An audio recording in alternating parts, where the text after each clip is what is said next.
大家應該知道，對唔住遲到唔應該用 sorry for late 或者 sorry for the late，但係錯喺邊度呢？首先 late 遲或者遲到可以係一個形容詞。He is late again 喺呢一度咧 late 係用嚟修飾 he 呢個字嘅，而 late 亦都可以係一個副詞。Don't hand it in late 喺呢一度咧 late 係用嚟修飾 hand in 呢個動詞嘅。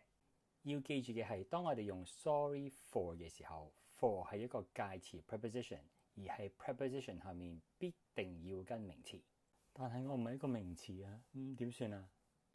我係一個動名詞，跟住我啦。所以當我哋想講對唔住遲到嘅時候咧，我哋就可以話 sorry for being late。不過呢一個咧係比較正式嘅表達嚟嘅。咁你喜歡嘅話咧，亦都可以話 sorry for my being late， 亦都正確嘅。Sorry for being late. There was an accident on the highway. 咁一個較悠閒輕鬆同埋較常見嘅咧，我哋就會話 Sorry I'm late. Sorry I'm late. Sorry I'm late. I got held up at work. 之後 Sorry for the late 呢一個不能夠當獨立句子使用嘅，不過我哋可以喺後面加啲字去完成嘅意思嘅。個用法就係 Sorry for the late 後面再加多個名詞，即係對唔住呢一樣嘢遲咗。Sorry for the late response.